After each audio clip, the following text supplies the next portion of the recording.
I like to look at almost every one of our businesses through the eyes of the ultimate consumer, because I believe if you do that, then you can't go wrong.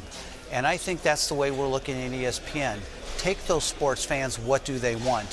One of the things they want is the ability to have a frictionless sports betting potential with not having to have 4 screens in front of you.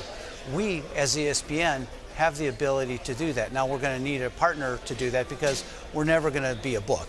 That's never in the cards for the Walt Disney Company. But at the same time, to be able to partner with a well-respected third party that can do that for us, that can have the advantage of, creating a seamless integration of the experience with our guests without having to necessarily go out and go to another device, I think would be seen as a benefit. Yeah, all right. So sports betting is certainly one idea or one area that it would seem gives you a new growth trajectory for this business. Mm-hmm. Is there something else? When are you going to fill us in here in terms of what actually you're thinking about? We're hard at work in our offices, both on the East Coast and the West Coast, figuring out how we make a more friction-free sports environment for our viewers.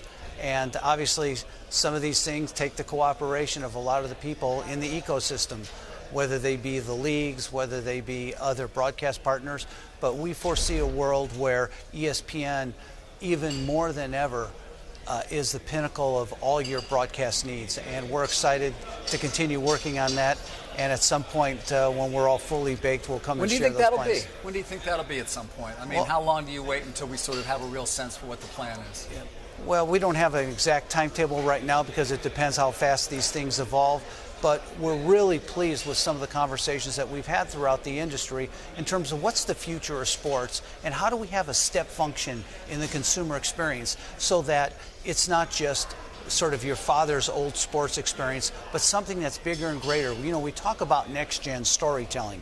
We talk about sports betting. We talk about things like Peyton and Eli, those curated, customized ways to experience sports.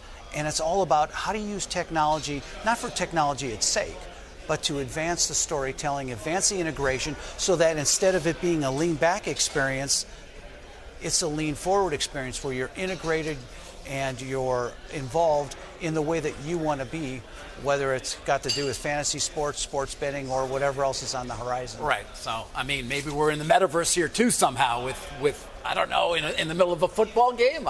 Well, that essentially is what we're referring to when we talk next-gen storytelling. Right. We typically don't use the metaverse name for it because we believe that we've got a unique take on it as a Walt Disney Company, but that is exactly what it is. It's that seamless integration of being able to not only consume the game, but actually impact your version of the game, whatever that is. But you feel confident that these ideas, which are not fully formed as yet, but you're clearly working on, will sort of create a new growth trajectory for a great cash flow producing asset, but one obviously that, well, you said it's part of the melting ice cube that's cable.